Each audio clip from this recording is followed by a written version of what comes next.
Welcome to episode 4 now of The HONESTea. I am so grateful that you have chosen to spend this time with me. You know, time is our most valuable commodity, and the fact that you're spending any of it with me is amazing to me, and I just couldn't appreciate you more. So this podcast is about living your most authentic life, and I am trying to be as authentic as I can, giving you the HONESTea every week, and pouring out the HONESTea on a Tuesday, hoping and believing and trusting that as I turn up in the most honest version of myself, that will help you and allow you to be more of who you are and the most authentic version of you. And I believe that's our path to success and our path to joy and peace, and to really, you know, healing deeply and to loving one another more. So this week I am talking about success in spite of trauma. So two things I love to talk about. One is the trauma tea, and the other one is success, because I absolutely believe that we are creating our own realities. I believe that we are success is our birthright, and I believe that we can, as we become more of our honest selves, our authentic selves, that we are, that's how we kind of get to that place of real success. But what I want to talk about today is success that is achieved in spite of trauma, and what I mean, the definition of success, right? So my definition of success now is loving what you do, how you do it, and who you do it with, right? And I think I also used to believe that success was just having a whole bunch of money and not having to work. And now I believe that success is working, but it doesn't feel like work anymore. And that you get to serve, and, you know, for me, that I'm serving in a really big way. You know, being in service of others is what fills my soul and makes me happy and brings me joy. And so, but the type of success I'm talking about, for me anyway, and it's kind of really big part of my story, is that I had achieved success. You know, in my mind, success. I came from, we didn't have a lot growing up. I actually came from a bit of a dichotomy, and I don't want to go into too much detail, but a dichotomy of a childhood where I kind of had two very different family situations. One where we really didn't have a lot of money, you know, where I shared a bedroom with my siblings. At one point, my sister and I slept behind the lounge room door in a single bed. And, you know, my dad was a taxi driver. My mum was a seamstress, she worked as a machinist in a factory. They were incredibly hard workers, and I had a whole bunch of siblings, and so I'm one of 13 children. I was adopted. I was 12th, and then I had a baby brother who sadly took his own life some years ago, and he's part of my healing journey. But the other part of my childhood was that we were, my brother and I, when my mum and dad were working, we were the last two, and my brother and I lived with my aunt, my two uncles, and my grandfather in a pretty affluent area in Auckland, New Zealand. That's where we lived at the time, and we went to all white schools. You know, my brother and I were probably the only, I think I remember two others that came and went.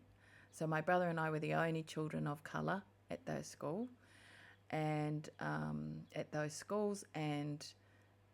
then I remember two others. I even remember their names, but I'm not going to mention them here. Two other boys who were Māori and who were at that school with us. So that's how scarce it was at primary school. But anyway, my whole point was we didn't have a lot, but sometimes when I was with my other family, we kind of had more. But definitely the theme of, not having a lot of money was something that really was big in my life. And I actually remember my mum saying to me, when I was doing what's called school certificate over here. So when you're about 15, you go through these exams. And I had said, I hadn't taken typing. And she said, why didn't you take typing? Typing was a thing back in the days, just if you're super young and you don't know. And she said, why didn't you take typing?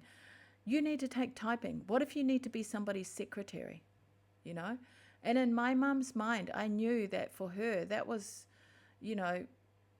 big. She thought that being someone's secretary was amazing. And I think my sister was someone's secretary at the time. And she thought that she had hit the jackpot, in terms of her career. And I remember thinking to myself at the time, why don't I want to be anyone's secretary? I want to be the boss, fucking hell. But anyway, I took typing, and as it turns out, it was actually a good skill, and it got me it really did help me in my career. Not as a secretary. I don't think I was ever going to be anyone's secretary. But what I would say is that I was hyper independent. And it's really funny to even say that, because if you know from previous episodes, I was in a domestic violence relationship, right, at one point in my life. But I was hyper independent at work. So in my career, anybody who knows me in my career, I was hyper independent. And I had this drive to achieve.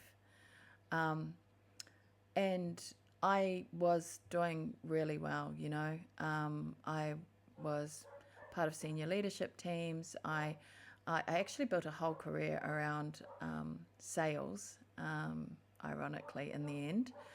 But what I truly believe is sales is service. But that's a whole nother story. Sales is just service done extraordinarily well. That's kind of my belief system. And I built a whole career around that. And I actually, in the latter part of my career, when I was working, was, I think, maybe the last 12, maybe even 14 years, I hadn't applied for a job. So I would, get a job from my reputation or whatever it was. And so I was successful in spite of my trauma. And I had, a lot of stuff go on in my childhood. And what I truly believe is that that drive to achieve was actually a trauma response, and I have seen it now just so many times in so many people. And quite often, the reason why people break free of that cycle, that poverty cycle, in terms of, achieving in their careers and that type of thing, quite often is a survival strategy as opposed to a personality trait, and I think that hyper independence can be to our detriment, because I see an incredible number of people, and in particular women, who are hyper independent, and it is the way that they achieve their safety and their control and their worth through fulfillment of their careers. And then what happens is, because they are so hyper independent, as a survival strategy, that they actually lose the ability to receive.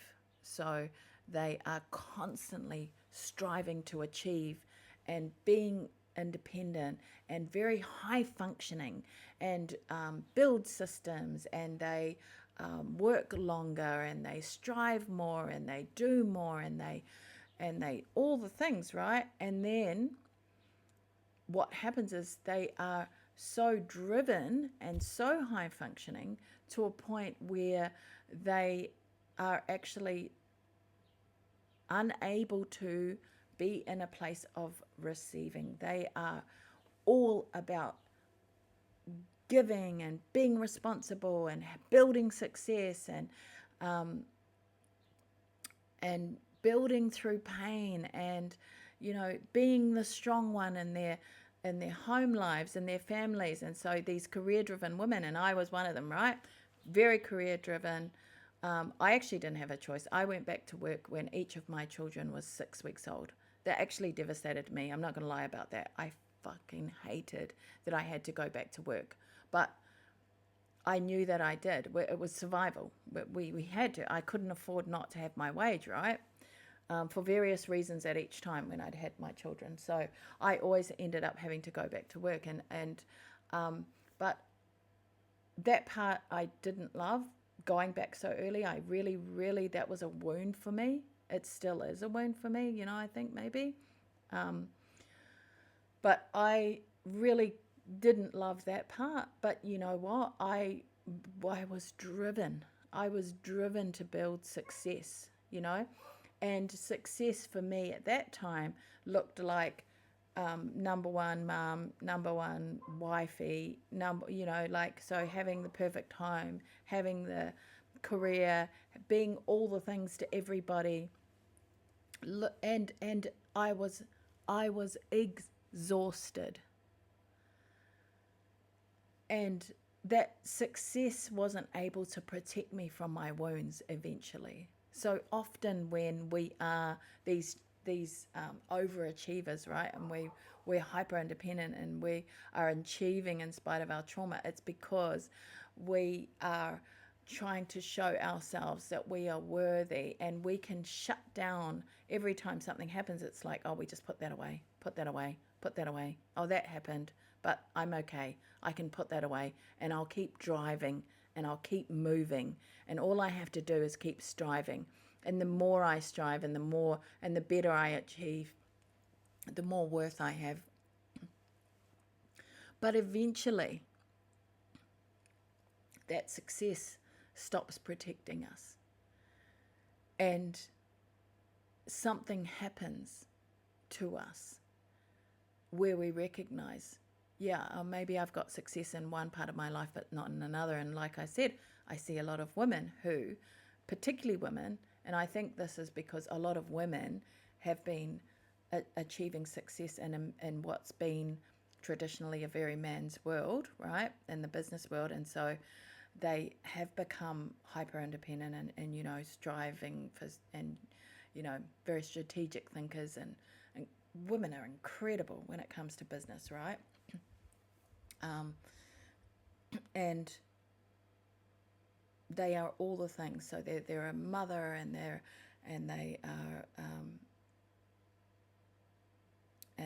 successful career women, and they're successful wives, and all of those things. But something has to give, and sometimes they are not a wife, right? Because quite often a lot of these hyper independent women have also gotten to a place where, when I'm saying they're not receiving, they're not capable of receiving love. They're not capable of receiving because they are in this place where they're always striving for more, wanting to do more, be more, have more. And they can't just sit in a place of, I can breathe and I can receive, and I can be in a place where success also looks like peace. And so that's what I want to talk about, and that's what this is about. It's about recognizing that we can sometimes, our success is actually a wound, and it is a striving. And the way that we know that it's like that is because of how we feel.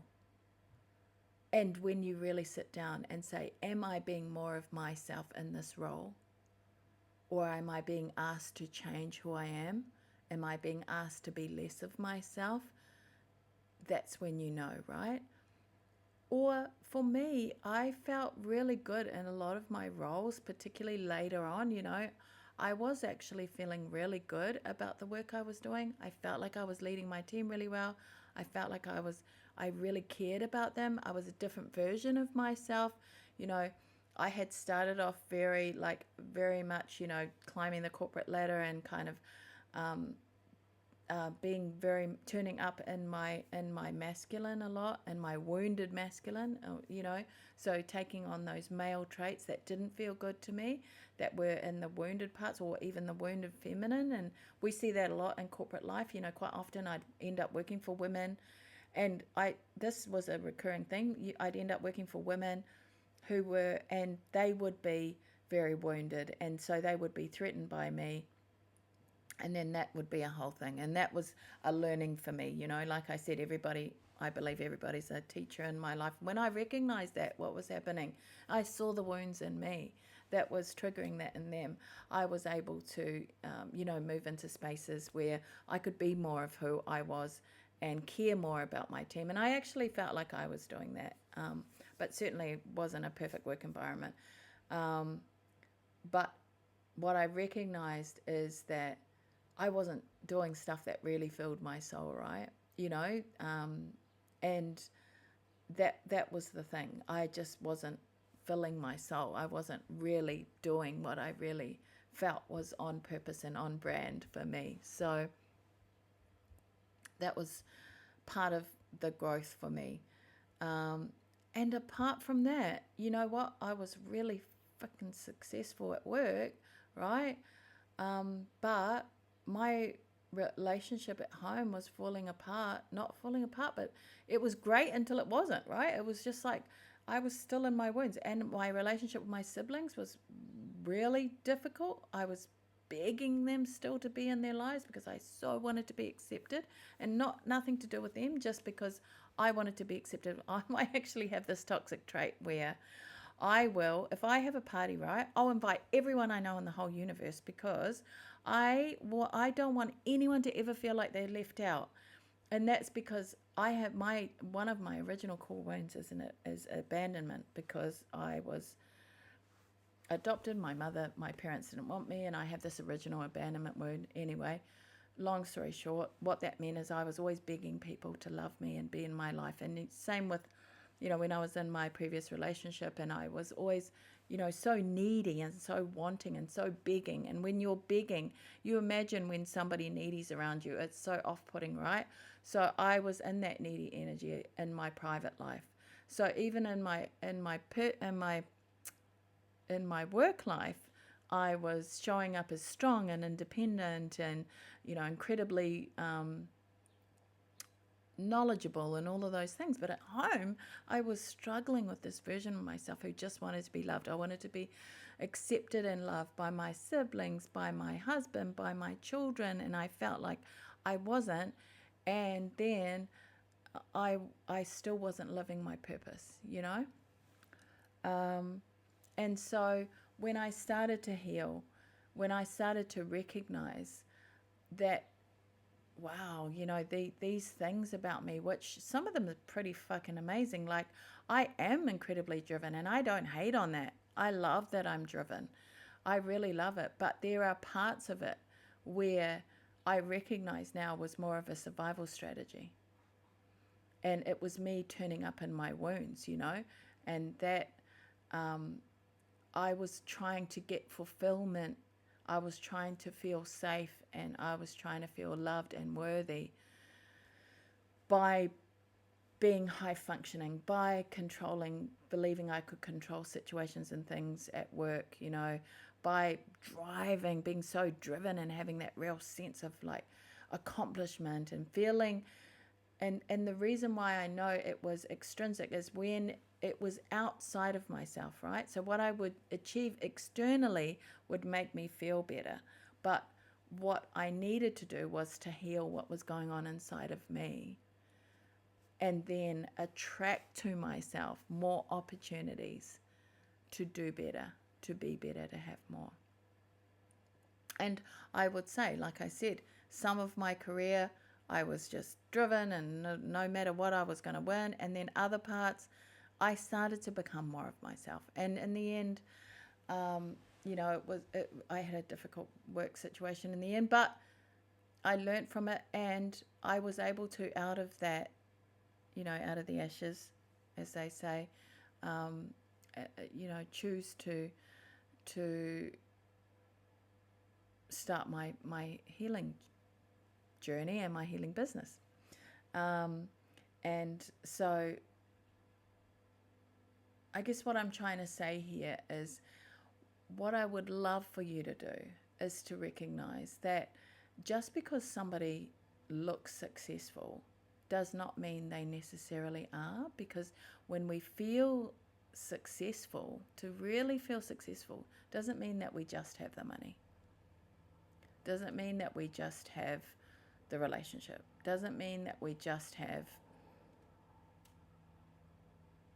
whatever it else, the good body, right, for example. But that success is, you get to choose what success is. Like I said, success for me is doing what I love with whoever I love when I love to do it, right? That's success. Having the freedom to do what I want, when I want, how I want to do it. Am I there yet? Hell no. I've still got a ways to go. I'm not saying I'm there yet, but that's what success is to me. I'm definitely on my way there, and this is helping me to be more of myself so I can love what I do. And I think I've incrementally been more of myself as I carry on in this journey.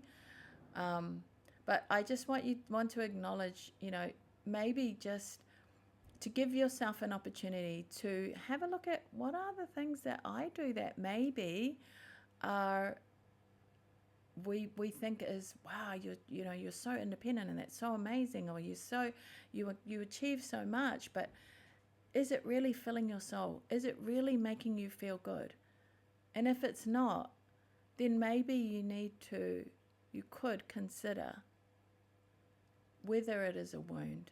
And if it is, then it's something that you can heal. Just know that you can heal, and congratulate yourself. Don't judge yourself around it. Geez, like, how amazing, because you would have picked up some incredible skills along the way, right? I'm so grateful because I get to run my business, and I know a lot about business because I worked in corporate, and I know a lot about a lot of things, and I'm incredibly grateful for what I know. There's a lot of stuff that I know that I don't that I don't use now, because it's really not how I would do business these days, because I'm very much more in a completely different place in my life, and a completely different frequency and different energy, and it's not who I am. But damn, there's a lot of things that I learned from that life that I love, and that I'm so grateful that I know. So what I'm trying to say is, maybe look a little bit deeper and discover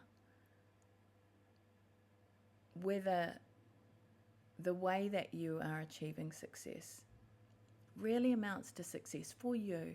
Does it really feel like success? Does that money you earn feel like success?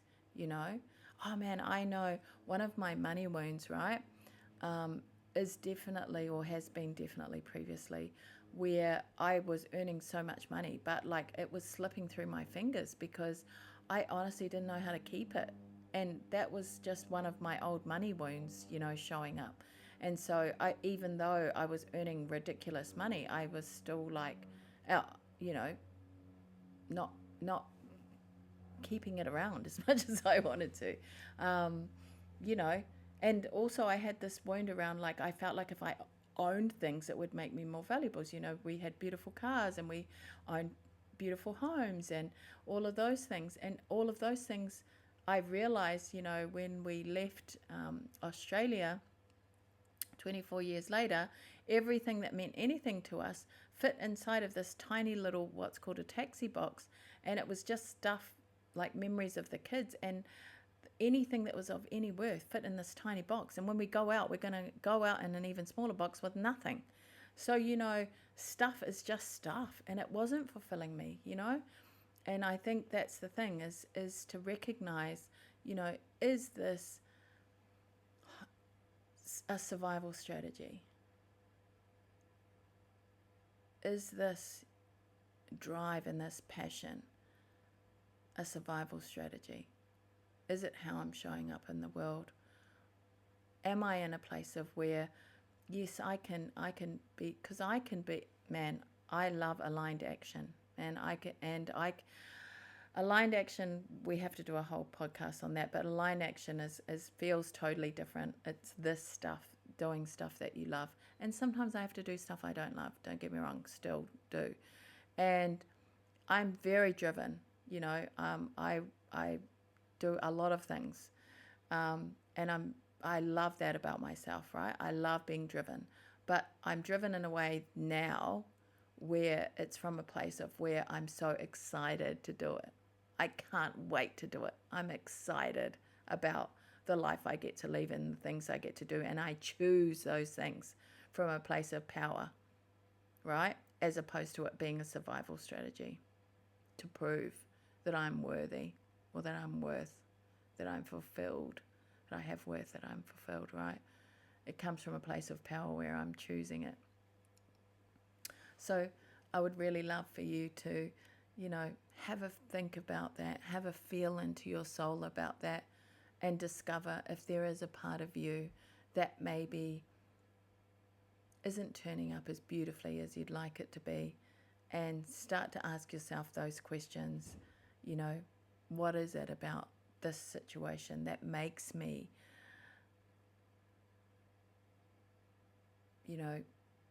achieve in spite of my own happiness, or want to achieve in spite of my own happiness, or makes me believe that these things are going to give me worth when I know that I've gotten lots of things and it hasn't given me worth. Just leaning into that stuff, and really asking yourself, because I know a lot of times a lot of people look at you. If you are one of these people, they look at you and they would say, man, you're so successful and you're so happy and you've got an amazing life, and they're even jealous of you probably. But there's a part of you that knows that there's still some healing and some wounds. And I just want you to know that you can heal those wounds, and you can have it all, You can have success at work, and success at home, and success in your relationships, and success in your life, and feel good all the time, and be as much in giving as receiving. So, a lot of times you're giving and you're pushing and you're striving, but you can be in receiving. You can be in a place of joyous receiving and acknowledgement and abundance. All of those things are available to you. So, as always, I'll leave you with this thought. Heal deeply, lead boldly, live fully. And I cannot even thank you enough for showing up for yourself and for me every week, in the hope that you and I get to live and be and do more of ourselves. And I can't wait to see what amazing, amazing things you end up doing in your life. I love you and I appreciate you more than you know.